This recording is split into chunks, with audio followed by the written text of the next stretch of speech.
Assalamualaikum warahmatullahi wabarakatuh. Alhamdulillahirabbil alamin. Wassalatu wassalamu ala asyrofil anbiya'i wal mursalin.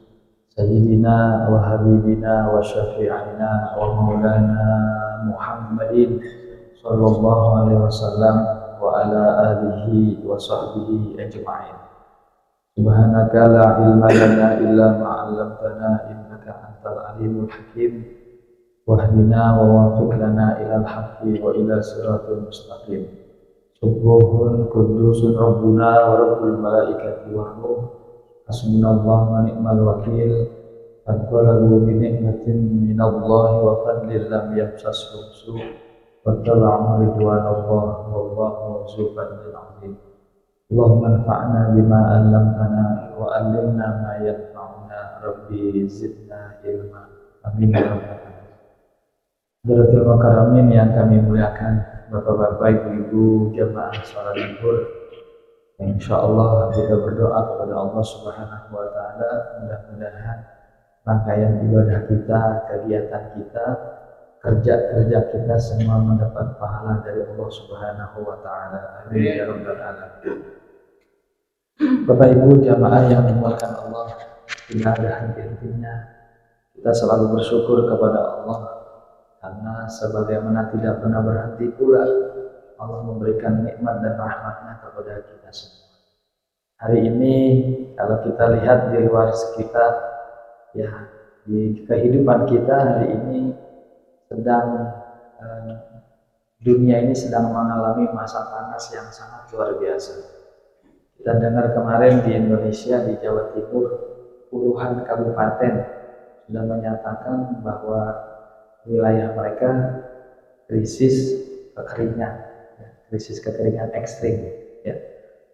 Bahkan kita melihat bagaimana di belahan dunia yang lain, kebakaran yang sangat luar biasa. Bukan hanya menghilangkan harta benda, tapi 1.100 orang tidak ketemu di Hawaii, yang mana apinya bukan dari luar tapi dari dalam bumi keluar. Pohon-pohon itu dari dalam akarnya menyala-nyala. Di Kalimantan sedang terjadi dahsyat kebakaran hutan yang sudah memasuki kurang lebih 11 hektar. Itu hutannya, Dayaknya lagi pada berantem, ya, berebutan lahan. Ini ya IKN, ini Masya Allah, tabarakallah. Ya, saudara muslimin, Bapak Ibu, sungguh pun kita di Jakarta tenang, ya, kita jangan lupa bahwa mereka juga saudara-saudara kita. Bisa jadi musibah yang menimpa mereka tidak semata-mata dosa mereka, tapi bisa jadi ada satu dosa yang terjadi di tanah air kita, di diri kita, di lingkungan kita, yang dosa itu bukan hanya menimpa yang melakukannya, tapi yang tidak melakukan kena. Allah Subhanahu wa taala mengingatkan kita, a'udzubillahi minasyaitonirrajim, bismillahirrahmanirrahim. Wattaqu fitnatal la tusibanna alladziina zalamu minkum khassah. Dan takutlah kamu daripada sebuah petaka, bencana yang tidak hanya menimpa kepada orang-orang yang melakukannya saja, tapi menyeluruh kepada kehidupan yang ada. Oleh karena itu, di kesempatan siang hari ini, di saat kita menikmati ibadah, menikmati hidup, air masih kita bisa jumpai, saudara-saudara kita sudah ngantri panjang antrinya buat apa? Buat minum. Dan kemarin saya ke daerah Bogor, daerah Cinangneng, ya, itu ada orang kerja yang kerja di Cinangneng, itu rumahnya di gunung, tapi nggak bisa mandi. Justru kerja mandinya di tempat kerja, sehingga yang punya motor sampai nanya, emang belum mandi? Kan belum, di sana nggak ada air, di gunung tidak ada air. Saudara muslimin, kalau Allah Subhanahu wa taala sudah menjelaskan, ya, bahwa sering kita memahami bahwa bumi ini kita olah, bumi ini kita eksplorasi. Memang Allah tidak melarang manusia mengambil manfaat daripada bumi, ya, mengatur, ya, sungai-sungai yang curam dibikin pondasi-pondasi kanan kirinya, ya kan? tanah-tanah yang belum rapi tertata dibuat, ada jalan-jalan setapak yang indah, kandungan-kandungan bumi, ya Allah nggak marah. Bumi sampai bolong, dalamnya diambil emasnya, diambil batu baranya, silahkan dipakai. Tapi justru kenapa di balik kemajuan teknologi ini Allah jauh-jauh hari sudah menggambarkan bahwa akan ada terjadi kerusakan di muka bumi. Itu ayatnya jelas. A'udzubillahi minasyaitonirrajim. Bismillahirrahmanirrahim. Zaharal fasadu fil barri wal bahri bima kasabat aydin nas. Sungguh telah nampak kerusakan di muka bumi dan di lautan oleh ulah manusia. Ya. Kan kita memahaminya kerusakan itu perang, ya kan? Kerusakan itu umpamanya bom atom diledakkan. Ternyata menurut Imam Jalaluddin As-Suyuti dan Imam Jalaluddin Al-Mahalli, yang dimaksud dengan kerusakan di muka bumi adalah kalau kerusakan di darat, ciri-cirinya hujan gak turun-turun, lalu tanaman pada mati. Itu ciri kerusakan, ya. Bukan kerusakan tanah dibom, bukan, ya. Berantakan, bukan. Jadi kerusakan yang dimaksud menurut Imam Jalaluddin As-Suyuti dan Al-Mahalli dalam kitab Jalalain, fil barri artinya hujan tidak mau turun, pohon pada mati. Adapun fil bahri di laut artinya sungai-sungai yang airnya bermuara ke laut mengalami pengeringan yang dahsyat.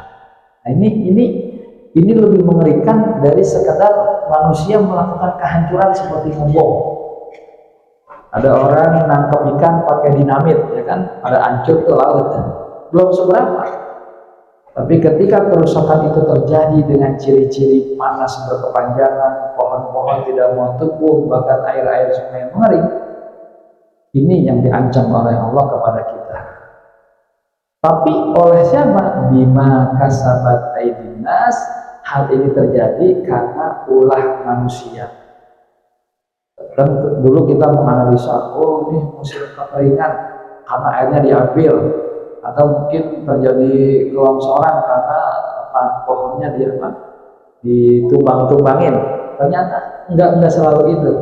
Tapi kata para mufassirin, ya bima kasabat aydin nas air bil ma'asi, yang membuat tatanan kehidupan alam raya ini jadi rusak bukan semata-mata perbuatan dalam arti manusia, ya, tapi yang terjadi adalah kemaksiatan yang dibikin oleh manusia. Ya, saya mau tanya sama bapak-bapak, kira-kira puncak sebelum disentuh sama manusia, setelah ditangani oleh manusia, mana yang bagus secara bentuk? Secara bentuk, bagusan dulu yang belum disentuh manusia apa sesudah disentuh manusia? Bagusnya sesudah. Dulu kan menyeramkan, nggak ada jalan bisa naik, ya kan? Tanah tidak bertuan, air tidak terolah. Begitu datang manusia, prinsipnya ditata, jalanan dibuat, ya kan? Nggak ada yang salah. Dibikin pilar-pilar yang bagus nggak? Jalanan air ditata, yang tadinya kampung nggak dapat air dipasangin selang, bagus nggak? Dibikin kolam, dipiara ikan, bagus nggak? Terus tiba-tiba kenapa ada longsor, ada banjir, ada apa namanya, gunung apa namanya, ya longsor, ya. Apa itu? Gampang. Ketika sudah jadi villa, ketika sudah nyaman dipakai buat, nah itu dia tuh perkaranya. Nggak ada peraturan siapa aja yang pakai villa, nggak ditanya suami istri atau bukan, yang penting bayar, betul nggak? Iya. Kejadian yang di Sukabumi itu kan hancur semua tuh kafe-kafe. Salah nggak kafe-kafe itu? Enggak. Di pinggir jalan orang naik motor haus, ada yang jual air, bagus nggak? Bagus. Di kedalaman dikit orang lagi pusing nih, suami istri keluarga, yuk kita refreshing, sewa villa, bagus nggak? Bagus yang begitu. Tapi mana persentase besarnya yang untuk ibadah sama untuk maksiat? Ini pertanyaan besar.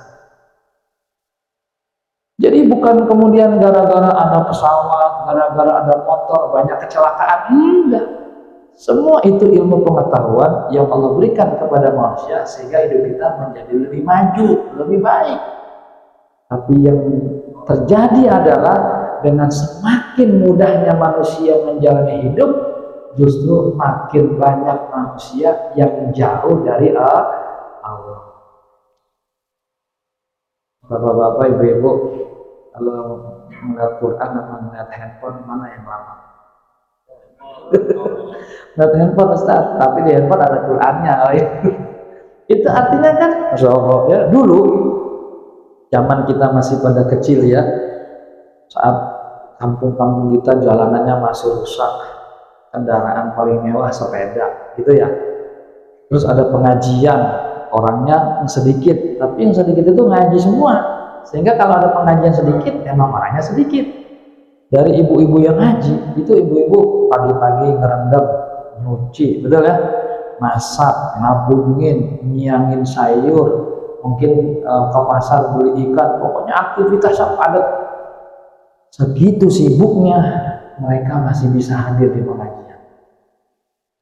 Ya ini kecuali ibu-ibu yang kerja, ini yang di rumah nih dulu. Sekarang nyuci pakai mesin, betul ya?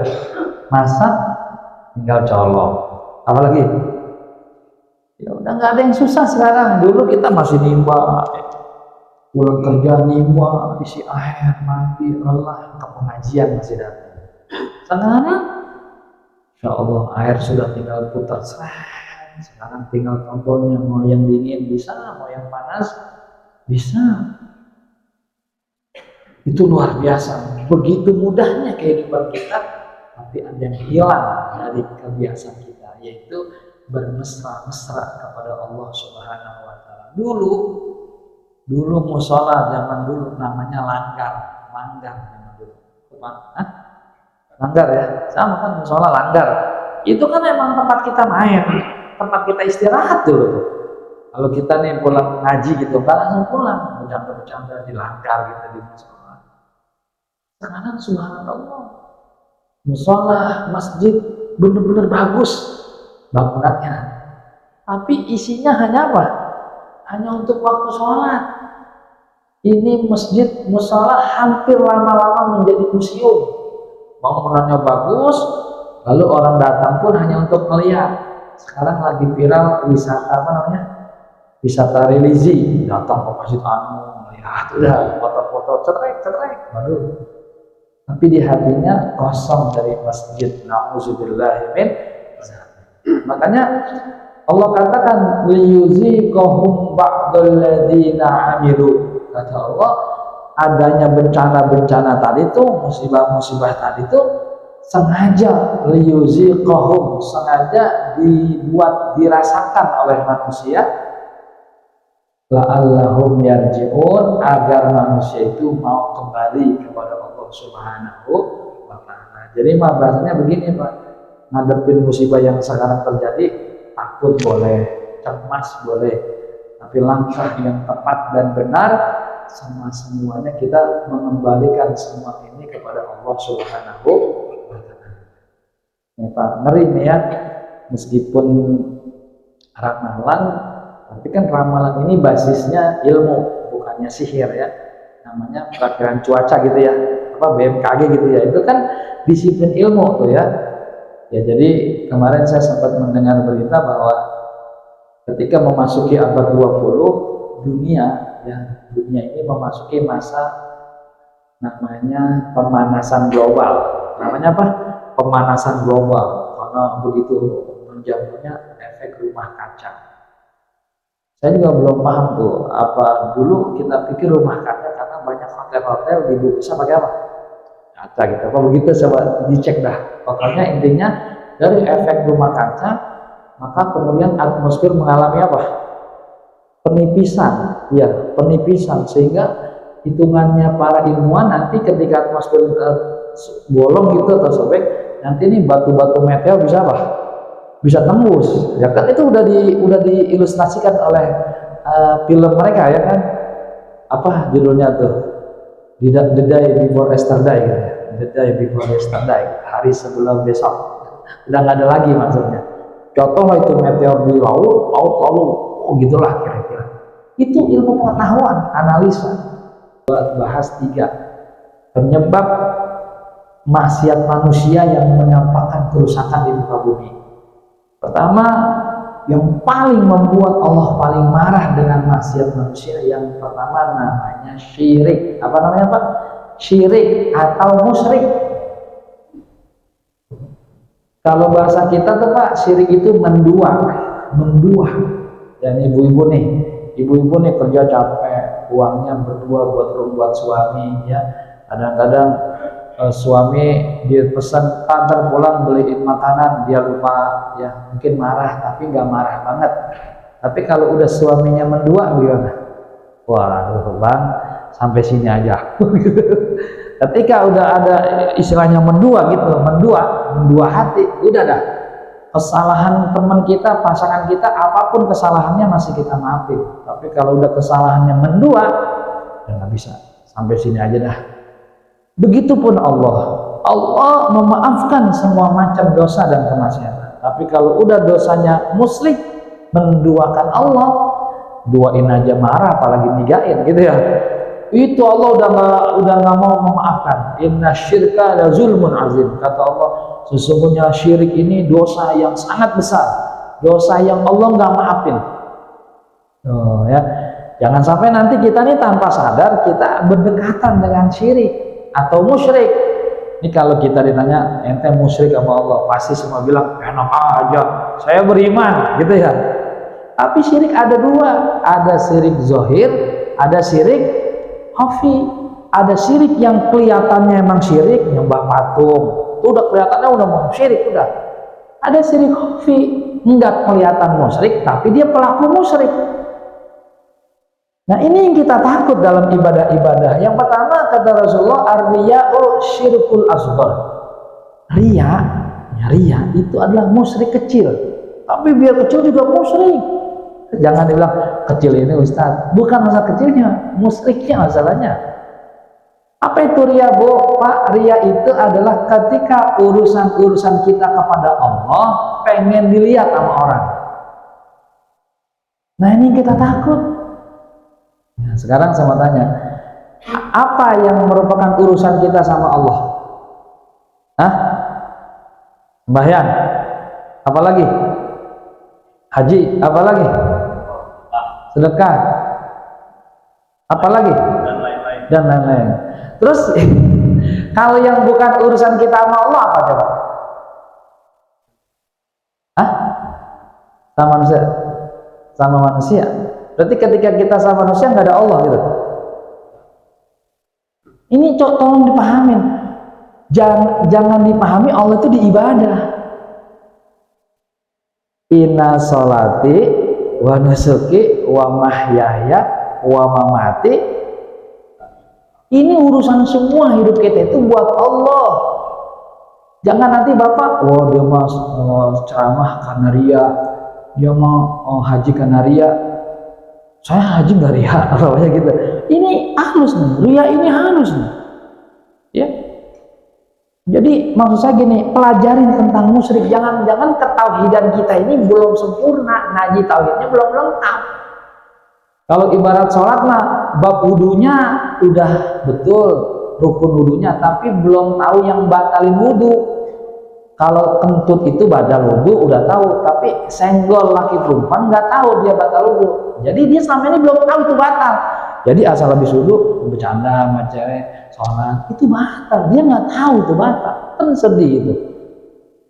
Jangan-jangan di usia kita yang seperti ini, tauhid kita sama Allah belum lengkap pelajaran tauhid. Loh, siapa yang menjamin bapak-bapak tauhidnya bagus? Kan kita kagak belajar tauhid. Kita yang kita pahamin bagaimana politik lagi terjadi. Kira-kira besok Anies Baswedan wakilnya siapa ya kira? Demokrat. Tauhid kita kan ada tauhid uluhiyah, ada tauhid fisifat, tauhid fizat, tauhid fil af'al. Dari mana kita memahami itu semua? Pak, kalau seseorang tauhidnya udah sempurna, udah matang, aduh, ini kita semua lagi belajar menguatkan tauhid. Nah makanya lawannya tauhid syirik tadi kan, tauhid mengesahkan Allah, syirik mempersekutukan Allah. Ada orang yang tanpa sadar hidupnya mempersekutukan Allah. Contohnya apa? Ria. Nah, kenalin dah tuh. Tapi nggak bisa kita dalemin di sini karena halus ya, ria itu halus, artinya sampai hal-hal paling kecil. Ada sahabat Nabi datang ke Nabi, ya Rasulullah, tolong doakan saya punya urusan, saya punya perkara. Ya udah, kata Rasulullah, Bismillah, mudah-mudahan Allah kasih jalan. Beberapa hari dia berhasil, lalu dia datang kepada Rasulullah, ya Rasulullah, gimana? Berkat doamu aku berhasil. Rasulullah langsung mukanya merah, ambil pasir. Apa? Begitu marah dia ketika si pemuda bilang, berkat doamu aku berhasil. Apa kata Rasul? Jangan kau samakan aku dengan Allah. Marah Rasulullah. Disebut gara-gara berkat doanya dia berhasil. Nggak mau Rasulullah. Keberhasilanmu murni karena nggak ada urusan sama saya. Tuh ngajarin tauhidnya begitu. Apa luar biasa Pak? Kita ini kan belum nyampe. Rasulullah kan gitu. Siapa-siapa orang yang memujimu, maka ambillah debu, lempar ke matanya. Karena sesungguhnya orang yang sedang memujimu, dia lagi menyiapkan panah-panah berapi untuk menikammu. Begitu. Kan kalau kita mah, emang nggak ada sopan santunnya dah. Ya mah nggak menghargai. Ini kita belum dapat banget, belum dapat. Makanya ketika Habib Umar kan lagi-lagi rame nih Habib Umar nih. Saya pernah dengar cerita Habib Umar turun dari pesawat di sebuah bandara di Eropa. Kemudian Habib Umar turun, kemudian ada perempuan nggak pakai jilbab, bajunya ketat, you can see, dengan bahasa Inggris dia nanya. Nah ini si pengawalnya mencoba memisahkan antara Habib Umar sama si perempuan karena langit bumi gitu. Habib Umar pakai sorban, ini perempuannya pakai gini. Kata Umar, kenapa dipisahkan? Biarkan dia bertanya. Dia sedang membutuhkan agama. Kenapa kita membatasinya hanya dengan pakaian? Biarin aja. Kan sulit Pak kita begitu, sulit. Yang kedua, termasuk ibadah orang yang musyrik, cirinya begini kata Al-Quran dalam Al-Quran surah Al-Hajj. Wa minhum may ya'budu ala harfin fa in asabahu khairun itma'anna bih wa in asabathu fitnatin qalaba ala wajhi khasirad dunya wal akhirah. Kata Al-Quran gitu. Di antara manusia ada yang beribadah kepada Allah di tepian gunung. Kalau ibadahnya mendatangkan kepuasan, maka dia semangat. Tapi kalau ibadahnya dijalankan tapi dia lagi gelisah, kecewa, maka dia selesai ibadahnya. Betapa ruginya orang-orang tersebut. Rugi dunia, rugi akhirat. Itu Al-Quran buka surat Al-Hajj. Jadi kalau kita lagi semangat, duit lagi banyak, ya kan, masalah lagi nggak ada, rajin sholat, ya kan. Begitu lagi ada masalah, ya kan, ngaji, lagi puyeng, sama siapa, mana, nongkrong tuh, di mana, warung kopi, mending gua kopi dia melihat pantat janda. Nah, di saat itulah dia sedang mensekutukan Allah di hati. Berarti dia menyembah Allah karena ada kepuasan tersendiri. Dia menyembah Allah bukan untuk Allah. Kan ibadah kita untuk Allah. Cinta kita kepada Allah seperti cinta kita kepada anak. Bapak kan kerja, anak kan di rumah belajar, makan. Marah nggak ngasih duit ke anak? Enggak, kasih aja. Begitu Allah memberikan kepada kita semua nikmat. Sekarang kita ibadah masih di barometer. Ya, Ramadan semangat. Enggak Ramadan, emang Allahnya ada di Ramadan doang? Kalau bukan Ramadan, Allahnya nggak ada. Ini kan coba buka Al-Hajj. Makanya surat Al-Hajj ini seram kalau dikaji. Banyak jamaah haji yang belum pernah buka surat haji. Saya kalau ceramah manasik haji, saya buka tuh ayat pertama. Ini bicara tentang ria gitu. Ada orang ibadah tapi dikutuk sama Allah. Ada hadisnya itu. Nabi dipanggil sama Allah, hei saudara para rasul, kasih tahu hambamu itu yang berhadapan namaku. Selama dia berdiri, saya kutuk dia. Kenapa ya Allah? Karena dia menyakiti saudaranya. Pokoknya begitu, ada hadis-hadis itu. Satu. Yang kedua nih, ini global aja. Yang kedua, yang membuat petaka fitnah atau musibah itu adalah ketika kita menjauhi ulama. Nah, ini dia. Nih, ya. Kan udah dibilang sama Nabi ya, akan datang bencana ya ketika umatku di akhir zaman dia lari daripada ulama. Sayati ala zamanin, sayati ala ummati yafirruna minal ulama wal fuqaha.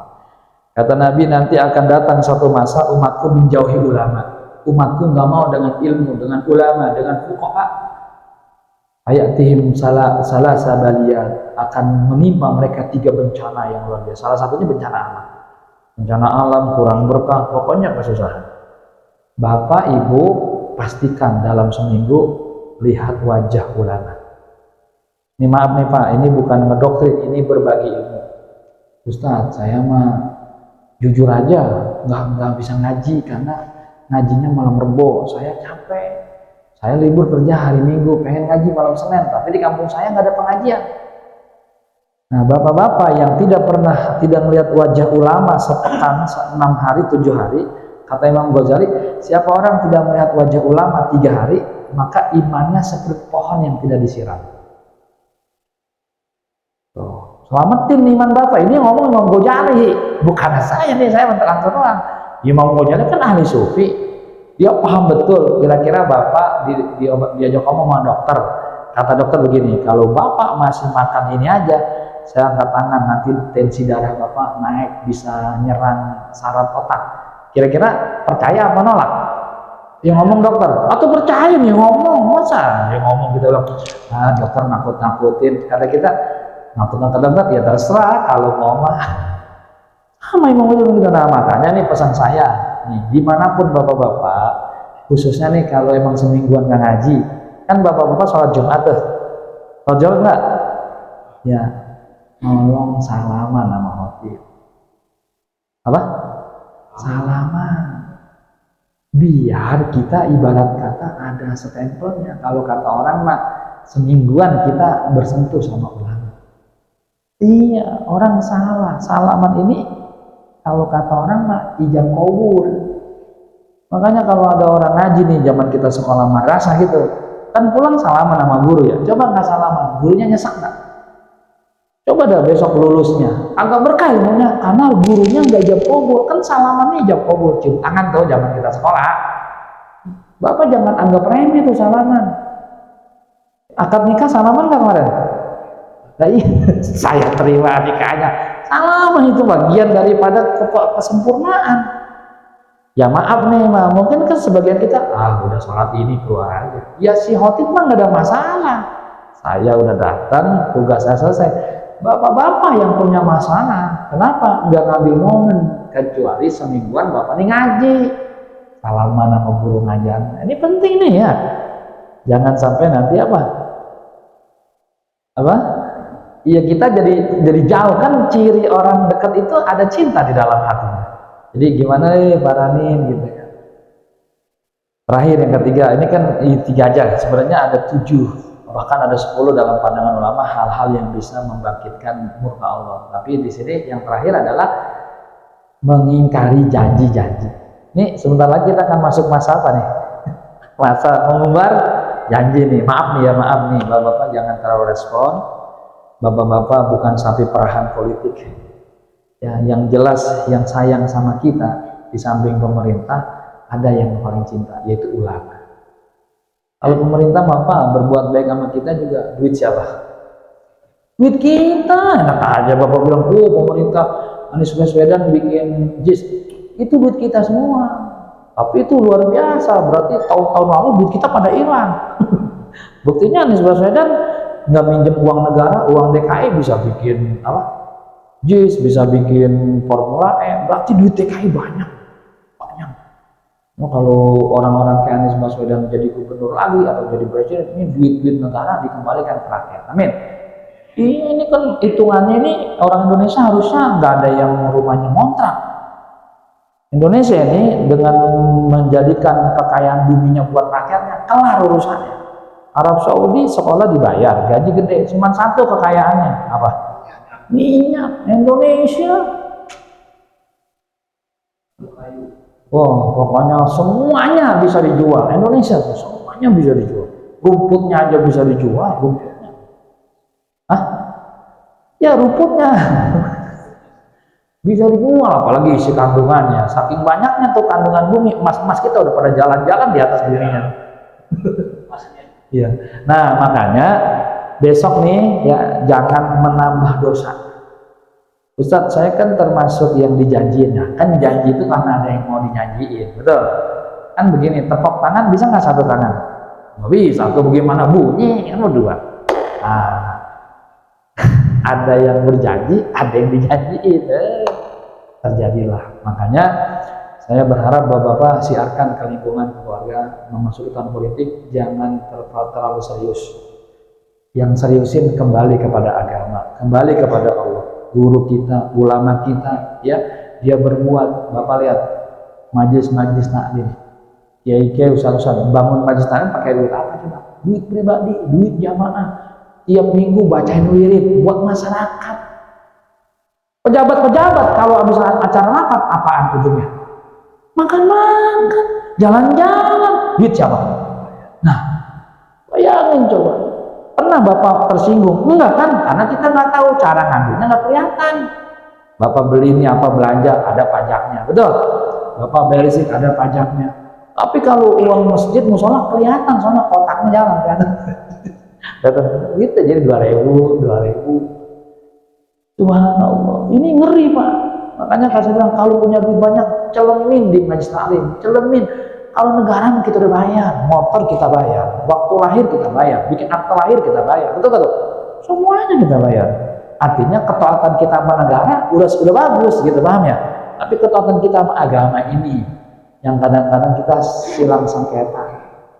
Ada majelis taklim, ustadznya ganti motor dicurigain. Kayaknya ustadz ganti motor pakai duit amal, ya udah gak beres, jangan ya. Jadi nanti itu bab berikutnya saja, karena bapak-bapak ini juga harus mungkin mau makan, istirahat.